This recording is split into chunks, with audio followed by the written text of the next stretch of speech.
ministério não é competição. Ministério não é sobre quem produz mais. É sobre quem entende o que deve fazer e faz. Os paroleiros, vambora, que hoje é dia de parola. Olá, nação parolinda, tudo bem com vocês? Espero que todos estejam muito bem. Estamos aqui de volta para mais uma roda de parola inédita, parola de número 252, mais uma, quiçá a última, deste grande tema que foi parolas aleatórias. E hoje aqui eu estou numa tabelinha no 1-2, no 1x1, no gol a gol, né? No 3 dentro, 3 fora, com o nosso mestre aqui, o nosso Amêndola. E aí, reverendo Amêndola, tudo bem por aí? Fala, Tutu, tudo jóia. Essa é a roda de parola que tem dois lados, né? É a única roda de dois lados do universo, né? Uma roda bilateral. Tudo bem, cara, graças a Deus, tudo bem. Saudade de gravar, viu? Saudade de estar aqui. Pois é, você estava numa pegada aí de aulas na faculdade, na FATIM, né? E Na, aí, na, na, ver- Na verdade, foi no seminário. no As aulas da seminário. Fatinha são em outro dia, além das nossas gravações. Mas eu Uhum. peguei algumas aulas do seminário aqui da nossa região, do seminário Bispo Sila Franco, e por conta disso, né, eu tirei algumas férias de gravações aqui. Com a gente, né? Porque, em compensação, aulas em cima de aula, gravação em cima de gravação. Mas, ó, Verdade, verdade. de qualquer forma, vamos aproveitar este momento aqui para dar oficialmente os parabéns para você. Afinal de contas, nessa semana foi comemorado o Dia do Pastor Metodista, e aqui fica o Foi. meu muito parabéns para você, Paulinho, por desempenhar esse papel com tanto amor, com tanta dedicação. Você é um cara que eu conheço há muitos anos, a gente se conhece desde 2004, então lá se vão aí 22 anos de amizade. Mas eu estava assistindo o seu sermão de ontem, e aí você estava comentando que você já está rumo aos seus 25 anos de ministério pastoral. Como é que é esse? Conta pra mim como é que é esse sentimento, cara, de chegar a 25 anos de ministério pastoral. Cara, é um pouco mais do que a metade da minha vida, né? Uhum. Então, eu costumo dizer o seguinte, quando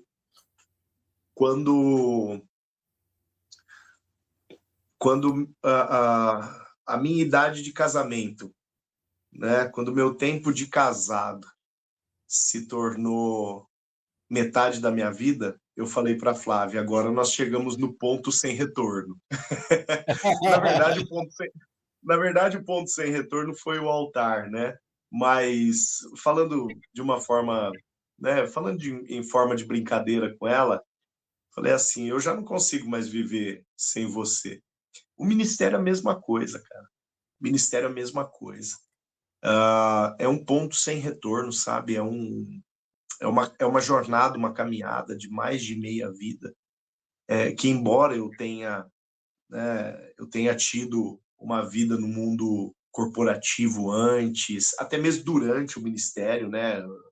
Uhum. Nesse período que nós estivemos juntos lá em São Paulo, quando eu era seminarista, eu estava no mundo corporativo e também no ministério. Quando eu saí de São Paulo, aí sim, de uma vez por todas, eu me desliguei do mundo corporativo para assumir única e exclusivamente o ministério pastoral. Mas,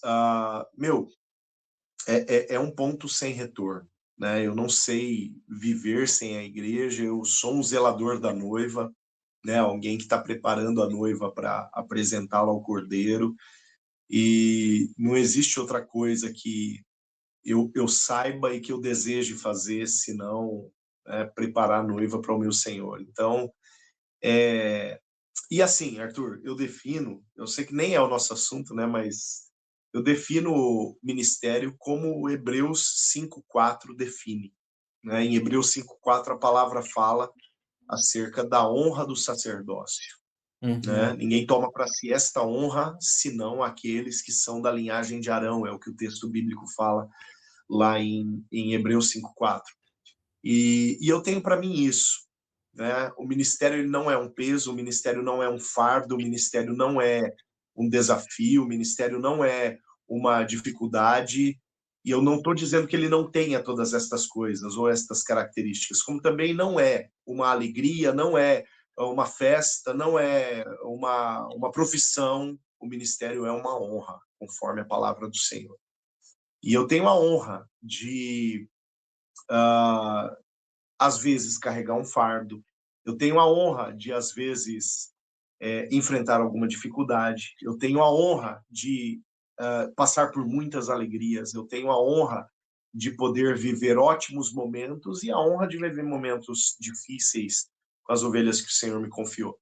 Então, cara, eu de fato sou alguém que me sinto honrado pelo chamado, que entendo e busco entender cada vez melhor o meu chamado, para que eu possa desenvolver ele de uma forma que venha de fato agradar aquele que me enviou. Você sabe, Paulinho, que a princípio pode parecer que esse assunto está desconectado da pauta de hoje, mas intencionalmente eu trouxe essa pauta, porque ela pode não ser que não esteja ligado diretamente, mas ela está conectada ao assunto que nós vamos ter hoje. E o assunto que nós vamos trazer hoje é sobre um termo que cada vez mais cresce, né? Nós vamos ver isso na internet aos rodos. Hoje você tem nas redes sociais um movimento cada vez mais crescente, que ele é, inclusive, respaldado por dados do censo de 2022, que foi divulgado em 2025, que é o fenômeno dos desigrejados. Esse termo, Paulinho, desigrejados, é um termo que, se nós não formos atentos, eu acho que a gente pode passar por uma definição errada, superficial, e eu diria até, vou ser radical aqui, quem sabe, um pouco preconceituosa, né, por parte daqueles que são extremamente críticos em relação aos desigrejados. Porém, a gente vai escutar uma série de frases, e talvez uma das frases que eu mais escute, e eu acho que a gente pode, quem sabe, dar o pontapé a partir daqui, é que, apesar do desigrejado não ser alguém que é desconectado de Deus, mas desconectado da relação institucional, e aqui eu sei que você vai ter muito mais graça do que eu para explicar essa diferença entre a noiva de Cristo e a instituição eclesiológica, vamos dizer assim, né? A instituição igreja, o CNPJ, o modelo, a denominação e por aí vai. Eu percebo que as pessoas, quando falam assim, aquele que saiu da igreja por causa das pessoas é porque nunca esteve lá por conta de Cristo. Essa talvez acho que seja a frase mais jargão que eu já escutei até agora. E durante muito tempo eu acreditei cegamente nessa frase. Cegamente mesmo. Hoje eu confesso para você, Paulinho, que eu tenho muitas dúvidas a respeito dessa afirmação. Quando a gente vai olhar a história, né, e você está na igreja há mais de 20 anos, eu estou na igreja há mais de 30 anos, há quase 30 anos, na verdade, e eu percebo que a pessoa, quando ela se fixa numa igreja, é claro que existe toda a ação do Espírito Santo e a relação dela com Cristo, a revelação de quem Cristo é e tudo mais, mas o primeiro impacto, um dos primeiros motivos pela qual a pessoa permanece na igreja é o relacionamento social, é o contato com as pessoas, é o uns aos outros, né? Que, aliás, vai ser o nosso próximo tema da nossa série de parolas. E aí, quando essa relação social, essa relação entre pessoas, ela fere, ou ela compromete, ou ela macula aquilo que deveria ser o plano original, nós vamos ver uma série de pessoas desejando não mais ter a comunhão. Em outras palavras, os desigrejados são pessoas que afirmam que têm uma fé autônoma sem um vínculo comunitário. Se a gente for olhar na parte humana, quem sabe, a gente consiga até entender, embora aceitar seja muito diferente do que isso. Mesmo porque a gente entende que o cristianismo é uma expressão de fé comunitária.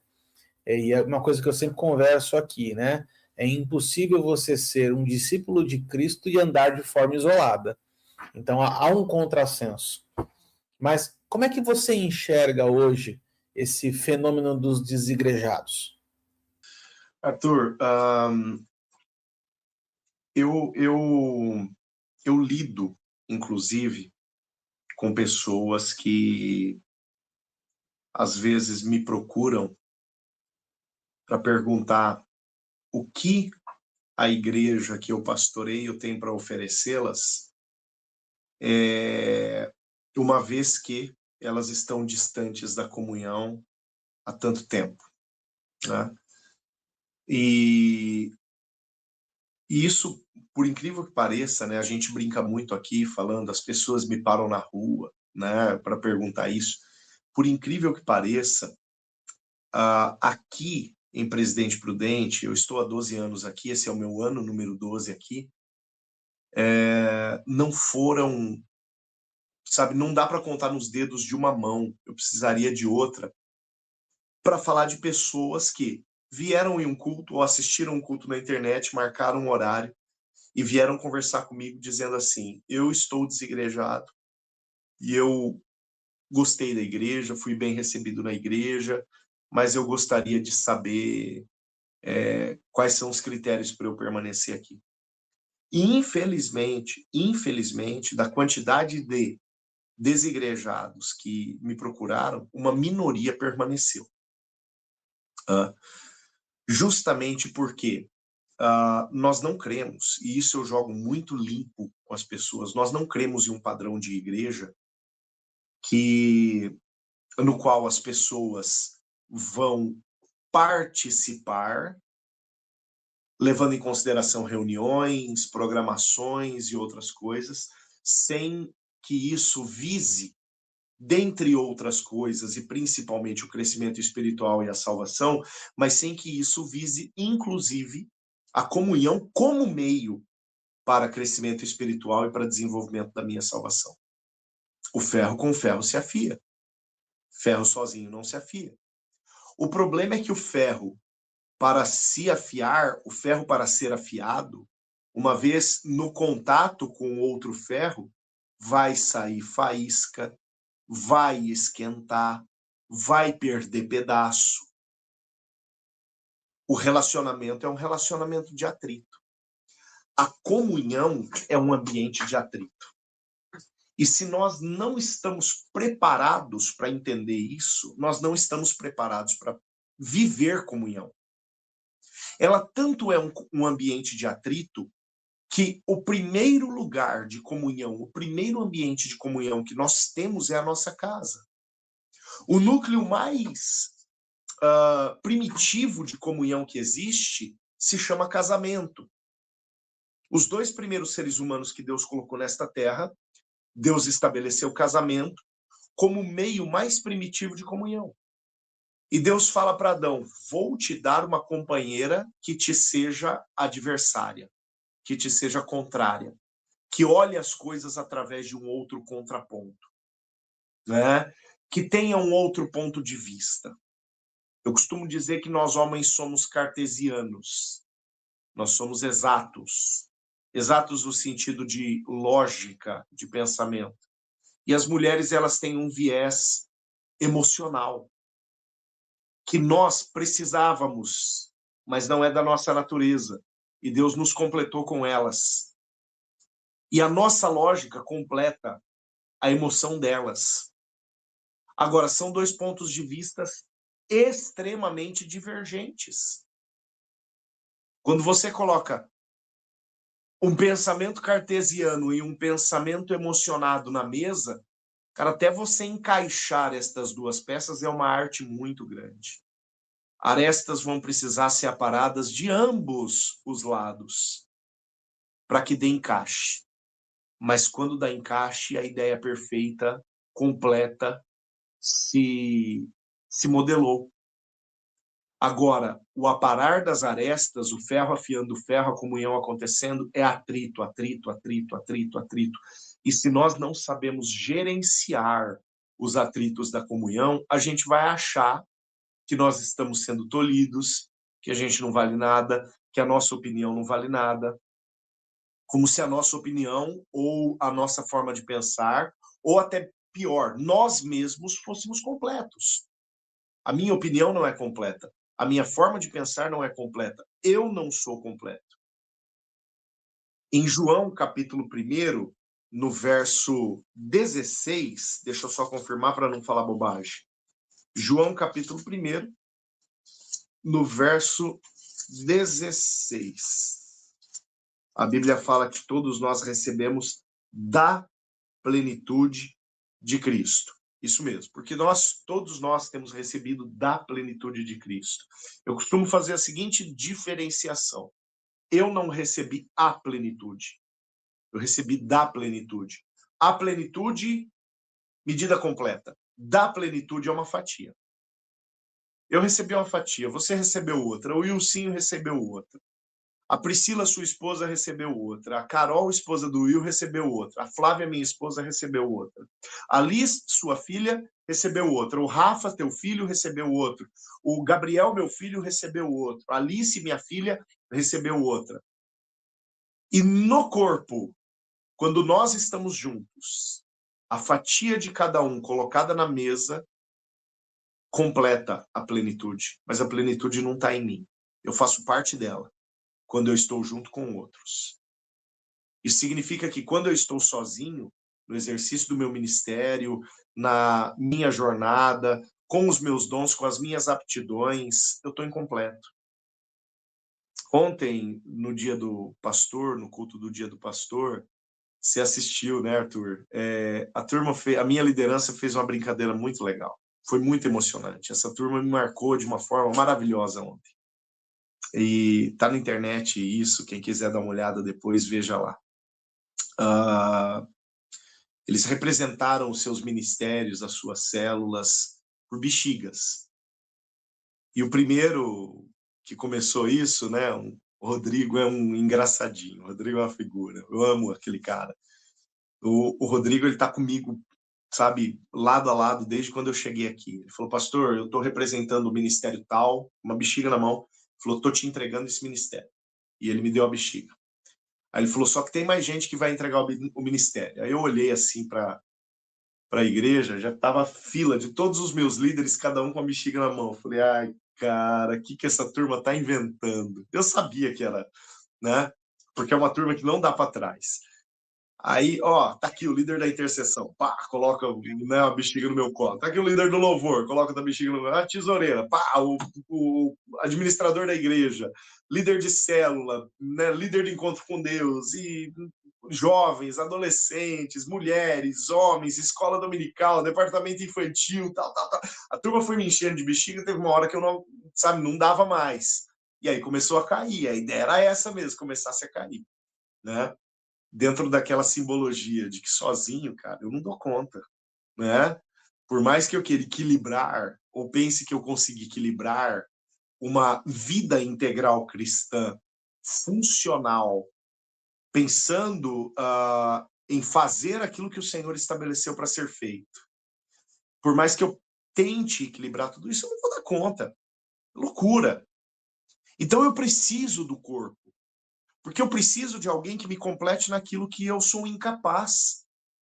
Eu brinco com a minha equipe de departamento infantil, eu falo para eles, gente, eu encaro milhares de pessoas para pregar uma palavra sem um esboço na mão, mas eu não encaro uma salinha com 10 crianças. Eu não sei fazer isso, né? Eu não sei fazer.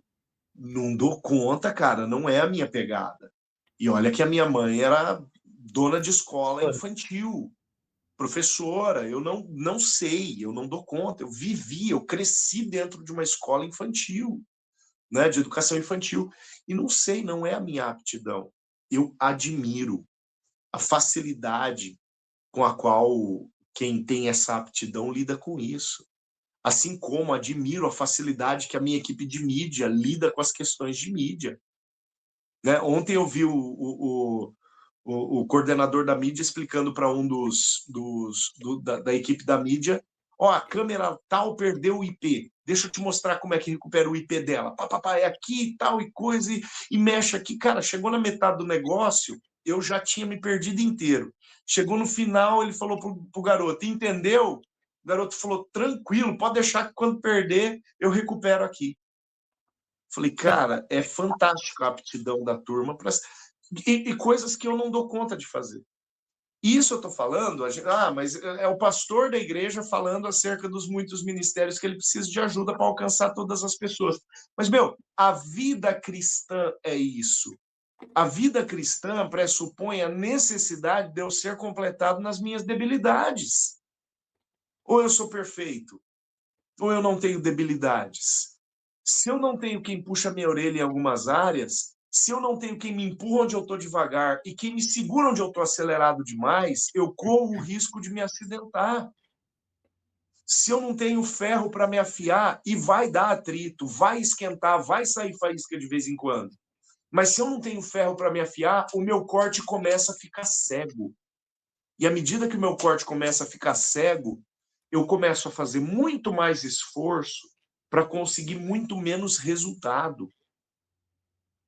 E, infelizmente, se tem algum desigrejado nos ouvindo, me perdoe, tá? Me perdoe, mas o que eu vou falar é uma constatação. Você pode não estar percebendo isso, mas você poderia estar alcançando muito mais se você estivesse com o restante de quem você é.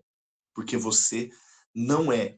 A vida cristã não é a fatia que você está vivendo.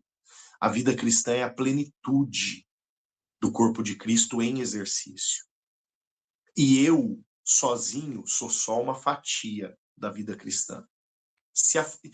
Mas eu estou contente da forma que eu estou. Tranquilo. Mas deixa eu dizer um negócio para você.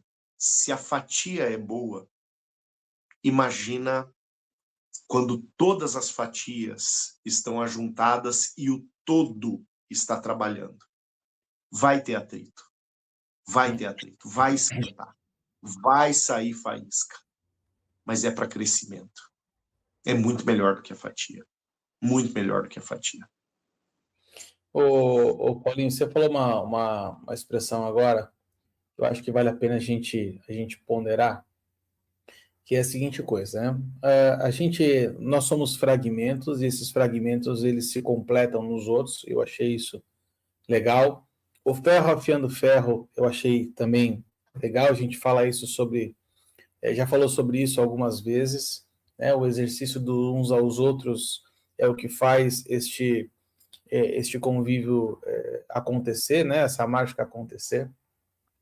Mas a gente parte de um pressuposto de relações entre cristãos maduros. E aí a gente percebe que, muitas das vezes, essas feridas relacionais, elas acontecem muito por conta de imaturidade dentro da igreja. E não tem como a gente não lidar com esse tipo de coisa, porque, graças a Deus, gente nova, recém-nascida espiritual, vai se achegando semana após semana, ou seja, a igreja ela vai ser sempre sempre vai ter um espaço de maduros, de ruios, mas sempre vai ter um espaço de berçário também, né? E aí eu lembro de uma série que a gente gravou, talvez no primeiro ou no segundo ano, não vou lembrar mais direito, que é uma série chamada O que é Igreja. Eu vou até deixar o link dessa playlist no final da nossa parola aqui, onde em alguns episódios a gente diz o que a igreja é. E você sabe que alguns anos depois eu revisito essas parolas e eu começo a acreditar que a gente naquela ocasião a gente afirma, por exemplo, que a igreja é um hospital. Já escutamos isso várias vezes. E quando a gente conversou, isso fez todo sentido. Mas hoje eu começo a observar como a igreja sendo um local onde uma das alas é um hospital. Assim como a igreja é um local onde uma das alas é um quartel-general. Onde uma das alas é, enfim, as outras características lá, uma embaixada, que foi o que a gente fez. Esse trabalho, cara, da gente transformar filhinhos em pais, transformar os técnons em ruios, transformar os recém-convertidos em discipuladores, fazer com que o crente levante a bunda do cadeirão e comece a ajudar a servir os outros. Eu creio que é um grande desafio para quem lidera, mas também é um grande desafio para quem tem que conviver. Por quê? Porque nesses espaços de relacionamento que as feridas acontecem. E aí eu olhando até a história, a nossa história, né? A minha história, a tua história, e você vai poder dizer um pouquinho, porque antes de ser pastor você era membro, né? Eu tenho só a perspectiva de membro. Existe algo dentro da igreja que eu acho que hoje talvez seja uma das coisas mais nocivas e que, no meu entendimento, é o que tem mais causado feridas nas pessoas, que é a competitividade e a comparação de chamados, de ministérios e a busca incessante das pessoas por locais de destaque dentro da igreja. Quando a gente cria numa escala, né, esse organograma, que ele é necessário, dependendo do tamanho da igreja, ele se torna extremamente necessário, mas você não acredita que essa cultura de competitividade, essa cultura de ocupar os cargos, os espaços, fazer com que as pessoas, num bom sentido, né, briguem entre si para ver quem tem os melhores resultados de célula, de ministério e tudo mais. Essa cultura da competitividade, você não acha que é algo muito arriscado dentro do universo de pessoas em que, quem sabe, a maioria delas ainda está no berçário? Sem dúvida, Arthur. O ambiente de competitividade ele é incompatível com a necessária maturidade para o exercício ministerial. O ministério não é competição. O ministério não é sobre quem produz mais. É sobre quem entende o que deve fazer e faz. A Bíblia fala assim, que a o dono de muitas posses deu um talento. A outro, ele deu 2. A outro, ele deu 5. No final das contas, nós precisamos entender que o dono dos talentos é que distribui na proporção que ele quer. A proporção do talento que eu tenho, ou dos talentos que eu tenho, foi a proporção que o dono dos talentos me deu. E isso pode multiplicar-se, isso pode estacionar ou isso pode retroceder, dependendo da minha conduta para com o talento. Agora, a proporção do que é dado parte do dono. Então, quando a gente entende que não é sobre competição, mas sobre zelar bem aquilo que eu recebi, aí, quem sabe, a gente começa a avançar no caminho da maturidade do exercício ministerial. E aí eu tenho que fazer aqui uma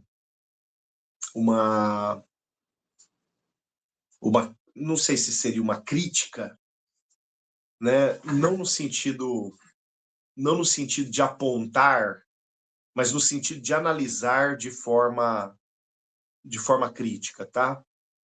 De olhar para uma circunstância a partir de uma de uma visão analítica. Se existe competição dentro de uma instituição, dentro de uma igreja, quem sabe é porque o ensino acerca do porquê fazemos o que fazemos, ele está deficiente. Longe de mim ser o melhor pastor da face dessa terra. Estou muito longe disso. Mas se tem uma coisa que eu procuro entender, a que Deus está me chamando agora. E para entender isso, eu preciso dar um passo atrás e entender o que Deus está fazendo na terra agora. Para que eu possa saber do que eu preciso participar. Eu quero participar do que Deus está fazendo. Tá? Então, o que Deus está fazendo? Para que eu possa entender a que Ele está me chamando. Tomar parte no quê? Em Efésios 4, no verso 10, a palavra fala que Jesus, ele veio a esta terra para cumprir todas as coisas. Então, e logo no verso 11, a palavra começa a falar da igreja. A uns ele mesmo deu para apóstolos, profetas, evangelistas, pastores e mestres. Então, até o versículo 10 de Efésios 4 vai falar do ministério de Jesus. No verso 11 tem uma transição acerca da igreja. Como se fosse uma continuidade, porque é uma continuidade. Uhum. Agora, olha só o que o verso 10 fala. Ele veio para fazer todas as coisas. Aí você pega o verso 11 e fala, e ele deu uns para apóstolos, profetas, evangelistas, pastores e mestres. Então, a continuidade das todas as coisas está nas mãos da igreja. Então, Deus confiou a obra de todas as coisas para Cristo, e Cristo confiou a obra de todas as coisas para a igreja. Então, a igreja não faz o que quer. Eu não faço o que eu quero. Eu faço aquilo que o Senhor está fazendo nesta terra. Eu participo, eu tomo parte daquilo que o Senhor, que me arregimentou, está fazendo nesta terra. Então, a partir do momento que eu entendo isso, eu tenho clareza do meu ministério. A partir do momento que eu tenho clareza do meu ministério, eu posso esclarecer o ministério de outros. E como líder, o meu papel é justamente esse. É isso que, continuando o próprio texto, Efésios 4:12, para o aperfeiçoamento dos santos para a obra do ministério. Então, Cristo confia uma obra à igreja, através dos apóstolos, profetas, evangelistas, pastores e mestres, e a igreja, ela trabalha para o aperfeiçoamento dos santos para a obra do ministério. Então, aperfeiçoando os santos, aperfeiçoando a própria igreja, para que aquilo que o Senhor estabeleceu, voltando no versículo 10, todas as coisas, aquilo que o Senhor estabeleceu seja cumprido. Então, a partir do momento que eu entendo esse ciclo, Cristo confiou algo à igreja, à liderança da igreja, a liderança instrui a igreja faz o que Cristo começou a fazer. Então, a partir do momento que a gente entende esse ciclo, a igreja não perde tempo, as pessoas não perdem tempo pisando no território de outros. Eu costumo dizer, quando alguém dá uma patinada, dá uma escorregada, eu chego para as pessoas e digo assim, olha, o seu papel é exatamente esse. E saiba de uma coisa, quando você vai além do seu papel, você está pisando na área de alguém. Você está entrando no território de alguém. Então, para não ferir-se e para não ferir outro, faz aquilo que te foi designado. Sim. Dá para mudar, dá para ter ideias e tudo mais, tranquilo. Mas durante a execução, enquanto as coisas estão acontecendo, nenhuma ideia mirabolante deve aparecer. Porque a partir do momento que eu tenho uma ideia, cara, eu preciso entender. Ou ela, se não foi pensada antes, ou ela não é útil, ou alguém já está trabalhando nela. Sim. Então, para não pisar em território, né? Ou vou usar uma frase do meu bispo que eu já usei aqui inúmeras vezes, para não fazer com capricho aquilo que eu não fui chamado para fazer, então é melhor eu não fazer. Então, vez ou outra, alguém escorrega e faz alguma coisa que não deveria fazer? Sim, acontece. Acontece pela boa intenção, pelo desejo de servir, pelo desejo de fazer, mas nunca pode ser pela competitividade. Que a competitividade revela um ponto de partida equivocado. Eu não entendi por que estou fazendo o que eu estou fazendo. E aí a gente tem um problema. Aí a gente tem imaturidade. E a imaturidade é incompatível com o exercício ministerial. Aí não tem jeito. Você vê, ó, nós vamos tratando várias facetas, né, dentro da questão dos igrejados, até para a gente desconstruir, quem sabe, um entendimento errado. A gente já partiu da premissa, então, de que um desigrejado não é alguém que se virou contra Deus, mas que se virou contra uma instituição por conta de problemas de relacionamento interpessoal. Partimos agora do seguinte pressuposto também, de que o desigrejado pode ter se ferido por conta de um ambiente de competitividade, de um invadir o espaço do outro e isso gerar atritos. Aliás, ressaltamos da importância de a gente ter atritos dentro da igreja, porque, afinal de contas, é isso que nos faz nos tornar mais afiados. Um outro aspecto que a gente estava conversando um pouquinho antes de entrar aqui, e que também é um assunto que roda, né, muito na internet, talvez o ano passado isso tenha ficado muito mais visível, esse ano está um pouco menos visível, falar sobre liderança abusiva, né, que também é um outro aspecto, uma outra desculpa, vamos dizer assim, daqueles que hoje fazem parte da tribo dos desigrejados. Então, ou eles foram feridos por irmãos, ou eles foram feridos pelos seus líderes. E aí falar de liderança, Paulinho, é uma coisa que para a gente é um caminho tranquilo de conversar, porque a gente já caminha nesse ambiente já há muito tempo, de saber que liderança é um lugar que muitas vezes você vai ter que tomar decisões que não são as mais populares. Saber que nós vamos tomar decisões que muitas vezes vão trazer incômodo ou desconforto para outras pessoas. E até aí está tudo certo, né? Agora, quando a gente tem dentro de uma instituição de fé, uma igreja, uma relação abusiva entre líderes e liderados, onde você tem um ambiente de cobrança, onde a espiritualidade de alguém, por exemplo, é medida pela frequência em culto, pela frequência nas programações da igreja, quando esse membro ele tem que consultar o seu líder, o seu pastor, para saber se pode trocar de carro, se pode começar um namoro, se pode trocar de casa, se pode viajar nas férias. Quando um membro tem que consultar o pastor para saber se ele pode viajar de férias com a família, porque de repente tem uma programação da igreja que conflita, né, com a data, e o pastor fala assim, não, você não pode viajar porque tem uma programação da igreja e você precisa estar presente porque você é um líder, enfim. Você entende bem esse ambiente, você já conheceu pessoas que passaram por isso. E aí eu fico aqui pensando, cara, quais são um limite saudável de relação entre a pessoa e a igreja. E aqui eu quero tomar muito cuidado com isso, a gente tem um zelo, um cuidado muito grande sobre isso. Quando eu era adolescente, a gente aprendeu sobre assim, faça uma lista das coisas que são mais importantes. Aí vinha lá, primeiro Deus, depois família, depois igreja, depois outras coisas, enfim. E aí, com o tempo, a gente foi aprendendo que depois de Deus é família, porque durante muito tempo, depois de Deus era a igreja. E quantas pessoas viraram as costas para sua família por causa das programações de igreja? Quem nunca deixou de ir no aniversário de uma tia porque tinha que ir no culto?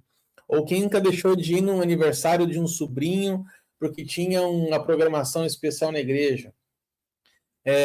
E a gente foi vendo que a família deveria ser posicionada, ou deve ser posicionada em segundo lugar. Em terceiro lugar vem o trabalho, no quarto lugar vem a igreja. Até que um dia eu escutei de um pastor falar a seguinte coisa, pastor, faça uma lista das suas prioridades. E ele falou assim, em primeiro lugar a família, segundo lugar o trabalho, terceiro lugar a igreja. E aí o cara interrompeu e falou assim, mas espera aí, pastor, Deus não é o primeiro lugar da sua lista? E o pastor respondeu assim, não, para mim Deus é a lista. Então, a partir do momento em que a gente entende que nós não somos seres fragmentados, né? Eu entendo quando você fala fatia da graça, até aqui eu não quero misturar com esse assunto, mas existia por muito tempo a questão do secular e do sagrado. Isso aqui é roupa de ir na igreja, isso não é roupa de ir na igreja, isso é música de escutar, isso não é música de escutar, e a gente vai entendendo que Jesus não veio para salvar apenas uma parte sua. Jesus veio para salvar 100% de você. Ou seja, aonde quer que você esteja, neste lugar, a presença de Deus tem que ser manifesta.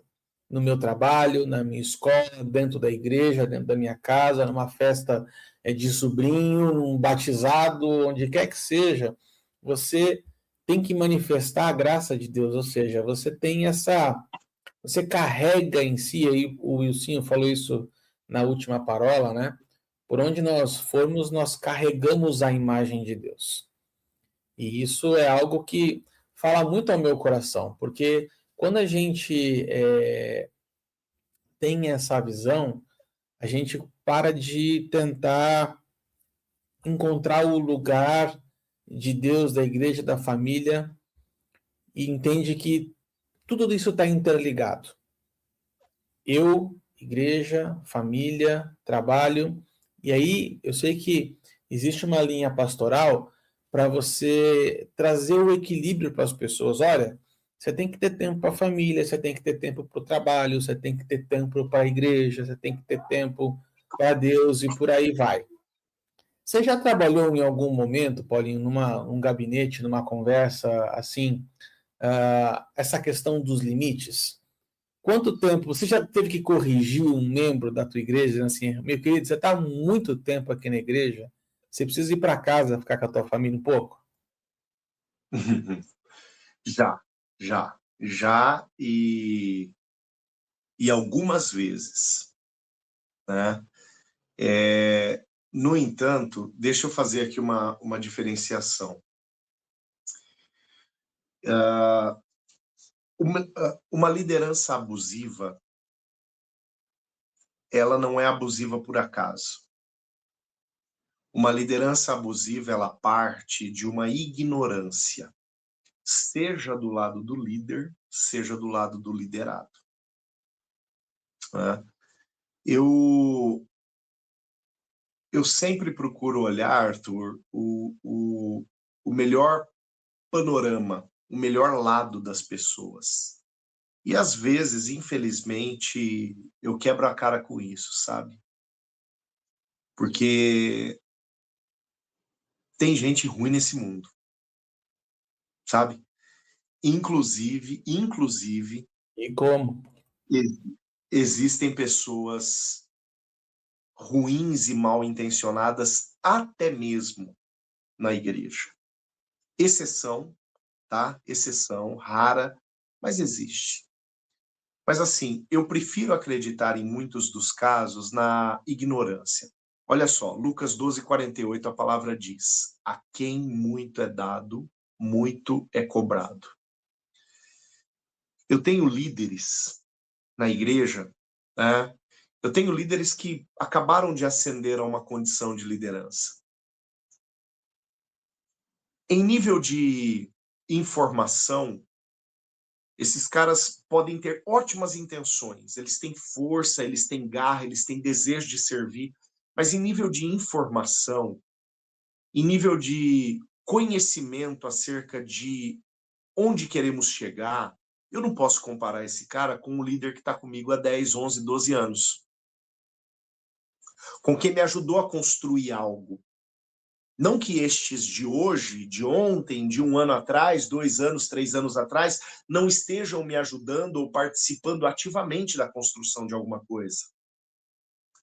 No entanto, eu não posso requerer desse o mesmo nível de entendimento e, por consequência, engajamento em uma obra que eu requeiro de outro que desde o começo está envolvido até o pescoço num projeto. Então, hoje, por exemplo, eu tenho líderes que vão para a igreja num sábado, 8 horas da manhã, e saem de lá, às vezes sem almoço, 3, 4 horas da tarde, por estar servindo outras pessoas. Em algum momento, isso começou a atravessar muito, 3, 4 horas da tarde já é um exagero. Mas algumas vezes começou a atravessar tanto que eu tive que puxar essa turma e dizer assim, chega, meio-dia vocês param. Mas, pastor, tem mais gente. Falei, mais gente, fica para o próximo sábado. Porque senão daqui a pouco sou eu que estou tendo que gastar muito tempo com vocês. E eu estou falando de gente muito, mas muito comprometida, competente, douta naquilo que faz e que me ajudou a construir muita coisa. Eu tive que trazer e dizer assim, cara, para e olha para tua casa. Para e olha para tua família. Para e olha para o teu tempo de descanso. Né? Então, eu sei que alguns, no final das contas, quando a gente lança peso, eles suportam. Mas aí cai no meu ombro pastoral, na minha responsabilidade pastoral, até onde eu estou, de fato, auxiliando o sujeito a priorizar as coisas certas. Né? Então, de fato, a cobrança ela vai vir. Veja, em Tiago capítulo 3, versículo 1, a palavra diz que aqueles que são mestres, estes terão um teor de cobrança no dia do julgamento maior do que os demais. Então, eu não posso deixar alguém que carrega um ministério de liderança, que carrega um ministério de serviço e que sabe aonde a coisa tem que chegar, eu não posso deixar este alguém desinformado acerca de qual seja o nível de cobrança que não eu, quem sou eu, mas que o Senhor tem a respeito dele. No entanto, como pastor e como cuidador desse sujeito, eu preciso ajudar e, às vezes, até enxergar por ele aquilo que ele não está enxergando. Sim. O pastor enxerga mais longe do que a ovelha. Em alguma hora eu vou ter que puxar o cara de dentro do serviço e falar, para. Aí alguém poderia fazer, mas, cara, ele está fazendo a igreja crescer. Ele está tocando em vidas, ele está ministrando vidas. Mas e a vida dele? Né? Então, essa questão precisa ser muito ponderada. Né? A gente não pode, Arthur, partir para um nível de cobrança zero. O evangelho não é cobrança zero. Né? E aqui, quando a gente fala dos desigrejados, quem sabe um grande problema, uma grande dificuldade esteja justamente no ambiente da cobrança. E, de fato, quem sabe alguns dos desigrejados foram cobrados além da medida. E quem sabe se deixaram ser cobrados além da medida por ignorância própria, Sim. ou foram cobrados além da medida por ignorância do líder. Mais uma vez, eu não vou colocar aqui má intenção, tá? Embora eu saiba que exista. Não estou ignorando a realidade, existe, mas eu não vou colocar má intenção aqui. Mas ou foi cobrado por ignorância, ausência de entendimento por parte de um líder, ou se deixou cobrar por ausência de entendimento, às vezes até as duas coisas. Sim. Um não entende do lado de lá e está cobrando, o outro não entende do lado de cá e está se deixando cobrar, e desgasta todo mundo, desgasta a relação, explode, e agora eu não aguento mais isso, então eu não quero mais isso. Eu perco a relação com a instituição. E veja, quando alguém perde a relação com a instituição, eu me lembro de 2 Timóteo, capítulo 4, quando Paulo coloca Demas, né? Demas é aquele sujeito que ele fala assim, o Demas amou o presente século e me abandonou. Isso. Mas no mesmo pacote do Demas, ele coloca o Alexandre sujeito chamado Lapoeira. Crescente. Não, Alexandre vem depois. Ele coloca o Crescente e o Tito. E ele diz, um foi para um lado, o outro foi para o outro, e eu fiquei sozinho. A gente sabe que Tito estava pastoreando Creta. Então, Tito estava vivenciando o envio. O Crescente, Paulo não faz uma queixa de abandono ali, dizendo, esse cara abandonou a instituição. mas abandonou Paulo em algum momento. Né? Paulo ele falou, eu fiquei só, porque até mesmo Tito, filho espiritual, crescente, que a gente não tem muita pista de quem seja, mas aparentemente um líder também respeitoso, está em outro lugar. E agora a preocupação deles não está em Paulo. Paulo quer dizer isso. A preocupação desses caras não está em mim. Né? E Paulo se dói por isso. Mas o Demas é um tanto quanto interessante estar nessa lista, porque o Demas abandonou a fé. Né? A gente colocou bem no começo, o desigrejado não é o cara que abandonou Deus. Não, esse cara, ele procura viver a fé mesmo estando sem igreja. Né? Agora, quem sabe os outros dois que Paulo está citando, eles estão muito parecidos com o que seria o desigrejado hoje. Estão até vivendo outras dimensões ministeriais, mas distante daquele que em algum momento foi direção para eles. Então, aqui eu estou conjecturando, tá? Quando Paulo escreve a Tito, por exemplo, Paulo fala, Tito, por esta causa eu te deixei em Creta, para que coloques em boa ordem as coisas que ainda restam e estabeleças presbíteros. Então, dá para perceber que Tito permanecia debaixo do pastoreio de Paulo, vamos tirar Tito da lista. Mas e o tal do crescente? E o tal do crescente? Entende? Então, até onde esse sujeito abandonou Paulo, seja para continuar uma obra conforme Paulo orientou, ou seja porque a cobrança de Paulo já não o servia mais. Entende? Então, um ambiente de liderança, um ambiente de exercício ministerial, não adianta, ele sempre vai ter cobrança. Por quê? Porque a igreja pressupõe direção. A igreja é um ambiente, inclusive, de direção. Né? Agora, direção não é apoderamento de pessoas. Eu não me apodero de pessoas. Na verdade, eu dou destino a elas. Então, a partir do momento que a gente entende a diferença entre apoderar e dar destino, olha mais uma vez Paulo falando com Tito. Tito, por esta causa eu te deixei em Creta. Ô Tito, tá aqui, ó, o seu ministério é esse. Lembra o que Deus falou. Lembra o motivo da imposição das mãos sobre você. Então, aí a gente tem uma direção funcionando, a gente tem uma clareza ministerial sendo trazida à tona, a gente tem uma informação relevante sendo compartilhada para que Tito pudesse vivenciar aquilo.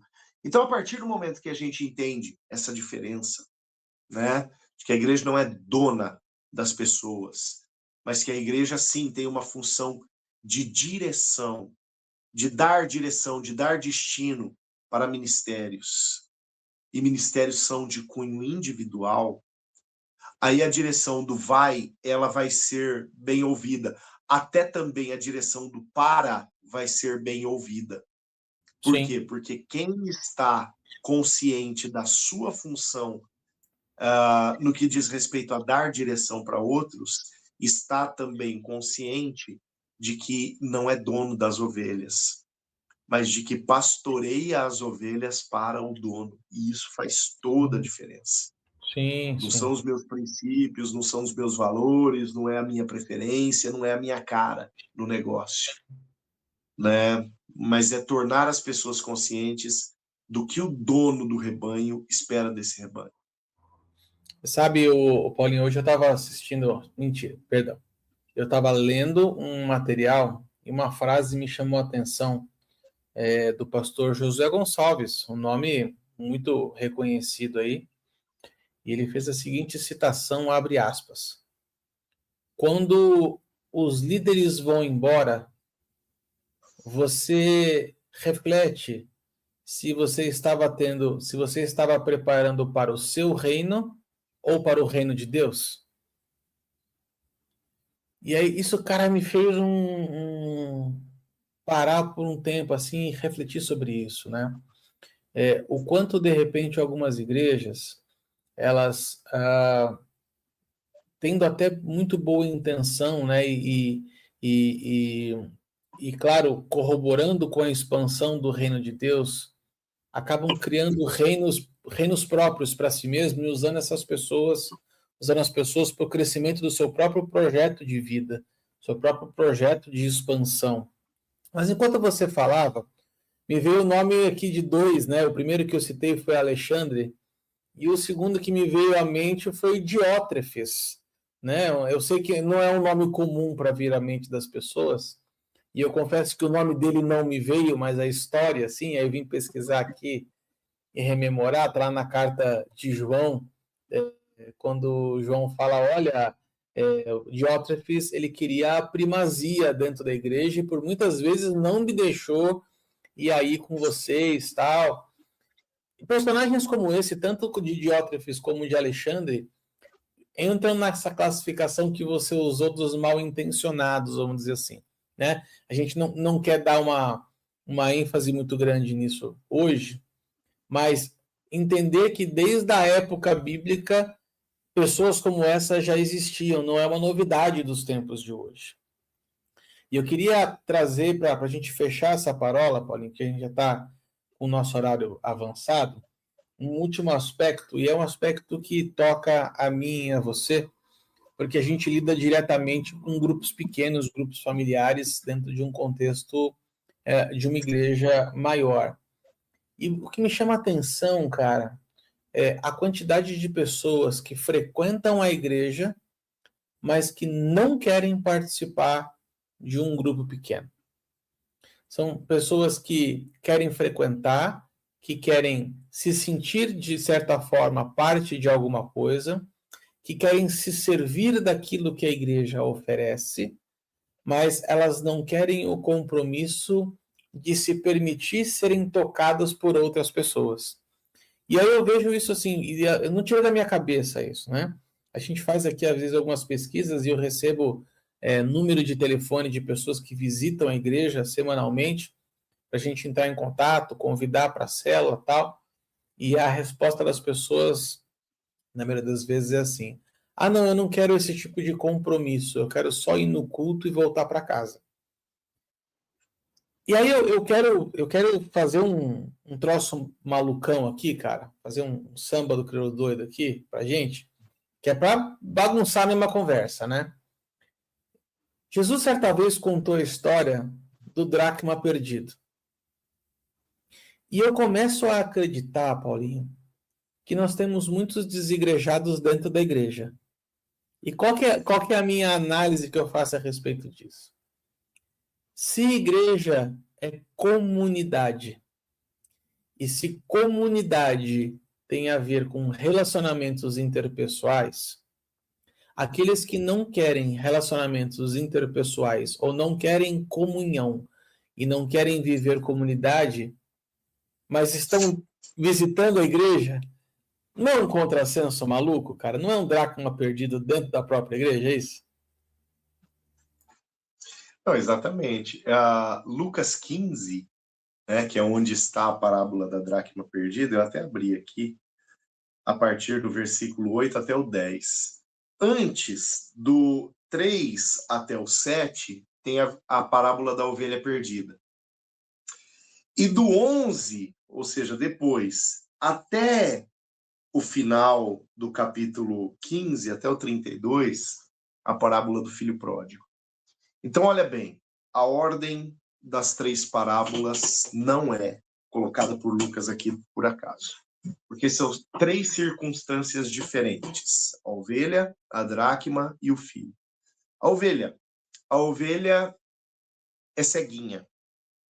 A ovelha, no sentido de ovelhinha, no sentido de filhote, ela não sabe, é um cordeirinho, né?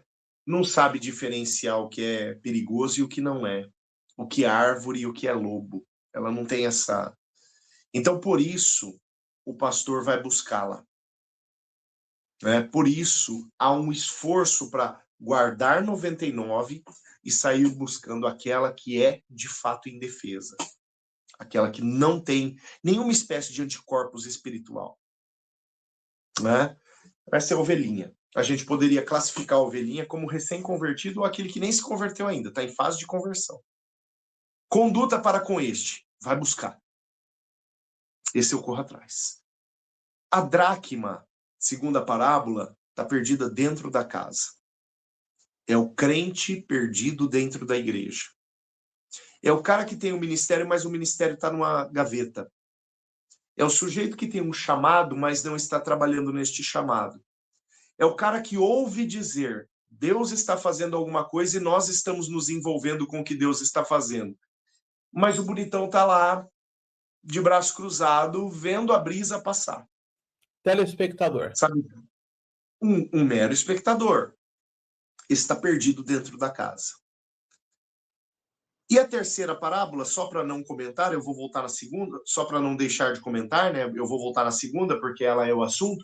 A terceira é o filho pródigo, é aquele que já experimentou o favor do pai, é aquele que já desfrutou do favor do pai, é aquele que já andou junto com o irmão, é aquele que tem uma herança, mas que se precipita e resolve virar as costas para tudo isso. Esse o pai não busca. Esse o pai só espera que volte. Conduta, esperar que volte. Conduta com a ovelhinha, vai correr atrás. Aí sai da ovelhinha, vamos lá pro pródigo. Vamos esperar que volte. Agora vamos no meio. A dracma, aquele que está perdido dentro da casa, o que a palavra fala? A dona da casa pega uma vassoura, amarra um lenço na cabeça, levanta os móveis, tira os tapetes e sai varrendo a casa procurando aquela dracma. Até ela encontrar. Porque na hora que ela encontra, ela pode celebrar porque a dracma vai voltar para o lugar que ela tinha que estar e não perdida em algum canto qualquer ou alguma fresta do assoalho. Agora ela vai voltar para o lugar onde ela deveria estar. Ou seja, é uma recolocação ministerial. É um investimento em alguém que está com o seu ministério parado, que está com o seu dom travado, que está com o seu talento empoeirando. Agora nós vamos trabalhar em cima disso, nós vamos varrer, nós vamos mexer com a casa inteira para colocar um ministério para funcionar. Porque essa dracma não pode ficar perdida dentro da casa. Agora, o que é varrer a casa? O que é levantar os móveis e sair procurando essa dracma? É uma conversa pessoal, é uma pregação intencional, é ensinar o porquê fazemos o que fazemos, é explicar acerca dos dons. E perceba, em algumas igrejas é tabu falar acerca de dons espirituais. É medo, é receio falar acerca de dons. Mas é necessário falar acerca dos dons. Porque os dons dão o tom da funcionalidade do corpo. Os dons, eles são manifestos quando o Espírito Santo desce sobre a igreja. E eu costumo dizer que o descer do Espírito Santo sobre a igreja, lá em Atos 2, é o credenciamento para aquele emaranhado de pessoas passar a ser chamado de igreja. Agora, a partir do momento que eu não tenho funcionalidade no corpo, então eu não sou membro. E aqui eu não estou falando do âmbito institucional. O pastor Luciano Subirá, ele brinca dizendo, o que não é membro, mas está pendurado no corpo é verruga. Né? Então eu não sou membro do corpo se a minha funcionalidade não foi descoberta. E se eu sou um membro paralisado, eu estou necrosando, e a necrose ela começa a avançar para dentro do corpo, porque um para outro, que para outro, que para outro, que para outro, e ministérios vão sendo adormecidos e amortecidos. Olha o que uma dracma perdida dentro de casa tem em nível de poder destrutivo. Porque não é apenas estar parado, mas é comunicar para outros que a funcionalidade é opcional. É comunicar a outros que a vivência de uma fé que tenha uma conotação crescente, produtiva, multiplicadora, são pressupostos opcionais. A minha fé, ela não tem por adereço ser multiplicadora. Ela tem por pressuposto fundamental ser multiplicadora. A minha vida cristã não tem por adereço ser um evangelista ou um discipulador, mas tem por comissão ser um evangelista e ser um discipulador. A gente não classifica como grande comissão a todos os cristãos Marcos 16, 15, 16 e Mateus 28, 19 e 20? A gente classifica isso como comissão. Então não é adereço de fé viver uma fé que seja frutífera. Porque, como diz a palavra do Senhor em Tiago, capítulo 2, a fé sem obras é morta. Então, uma fé que não edifica, uma fé que não cresce, uma fé que não multiplica, uma fé que não desenvolve, uma fé que não constrói, afinal de contas, ela está servindo para quê? A obra, ela pressupõe algo concreto, visível, palpável, algo que vai ser desfrutado por alguém. Ninguém constrói algo que não vai ser desfrutado por ninguém. Então, se a minha fé não está construindo nada para que outros desfrutem, e para que eu mesmo desfrute, porque a salvação ela vem através da fé. Não é isso? Pela graça sois salvos mediante a fé. Então, à medida que a minha fé não está construindo nada para que outros desfrutem e eu mesmo desfrute, então essa fé é uma fé morta. Ela é uma fé adormecida. Ela é uma fé problemática. A minha concepção do porquê da fé, ela está cauterizada. E ela precisa ser transformada. A minha concepção acerca do porquê ser igreja está cauterizada. Ela precisa ser transformada. A minha concepção acerca do porquê Deus derramou dons sobre a minha vida, ou até antes, porque Deus liberou o seu Espírito sobre a minha vida, se ela não parte do pressuposto de que isso deve ser multiplicado, então essa concepção está cauterizada, ela precisa ser revisada, precisa ser reformada. Né? Vai muito nessa linha, Arthur. Sim, eu até para encerrar essa palavra aqui, eu quero trazer para quem nos ouve, para quem nos assiste, uma ilustração que de repente fique muito clara, né, para a maioria das pessoas, que é a Santa Ceia. A Santa Ceia é composta de dois elementos, o pão e o vinho. O vinho que representa o sangue e o pão que representa o corpo. E eu ouvi algo que eu achei maravilhoso, que é o sangue é aquilo que nos reconecta com Deus. Então, o vinho lembra o sangue é o que nos reconecta com Deus. Através do derramamento do sangue de Cristo que nós temos caminho aberto de volta com Deus. Mas o pão, a gente não divide com Deus. O pão a gente divide com o próximo. Então, todas as vezes que a gente encontra alguém que fala assim, não, eu consigo viver muito bem a minha fé sem estar em comunhão com outras pessoas. Ok, então você não entendeu a dimensão da Santa Ceia.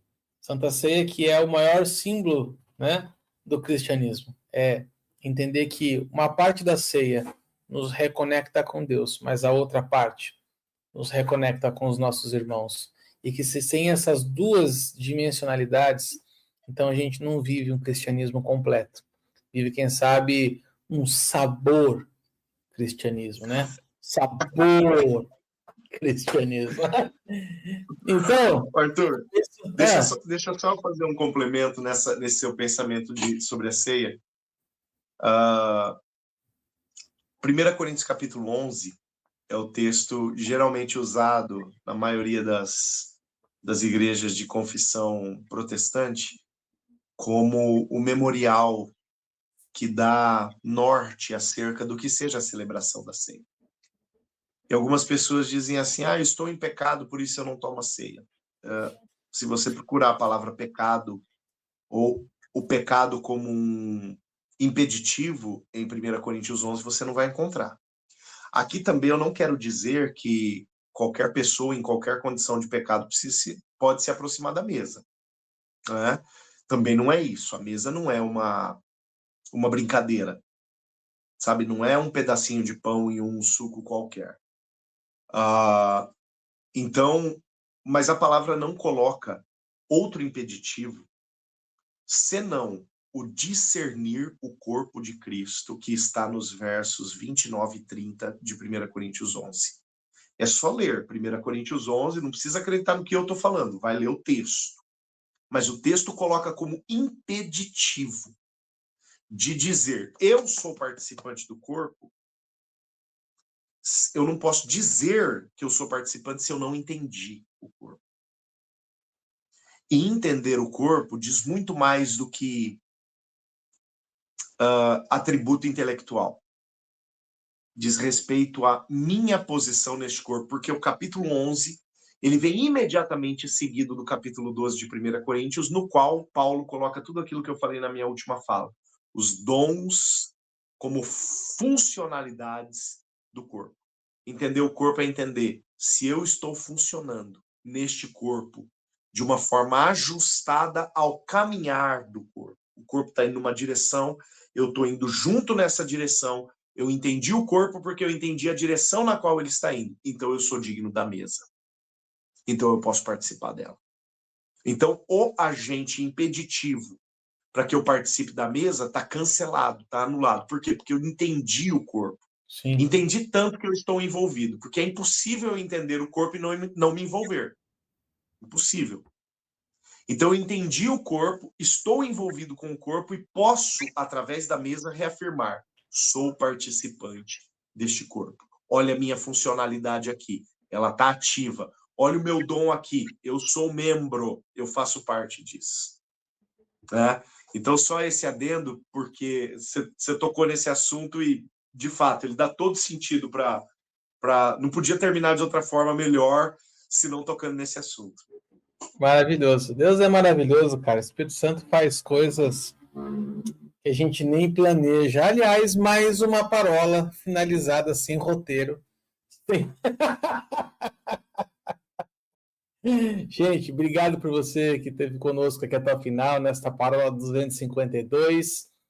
Talvez a penúltima, talvez a última do tema Parolas Aleatórias, mas se Deus quiser, a gente vai estar de volta semana que vem, se nossas agendas permitirem também. Então, fica o nosso convite para você. Se você gostou desta parola, já curte aqui, compartilha aí, tem uma playlist com outros assuntos para trás aqui que foram papos sensacionais. E além desse, nós temos mais de 40 temas, são 252 episódios para você se aprofundar na palavra, nas escrituras e também ficar mais pertinho de Deus. Valeu, Deus abençoe você, uma boa semana, fique com Deus aí e até a próxima.